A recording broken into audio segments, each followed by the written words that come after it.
Tërmeti i fuqishëm në Greqi, lëkundet dhe jugu i Shqipërisë. Një tërmet i fuqishëm ka goditur Greqinë në orët e para të mëngjesit të sotëm. Lëkundjet janë shënuar në orën 9:12 minuta me epiqendër në Trikala të Greqisë.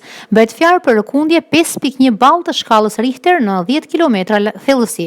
Lëkundjet kanë qenë të fuqishme saqë janë ndjer edhe në jug të Shqipërisë si Gjirokastër, Fier e të tjerë.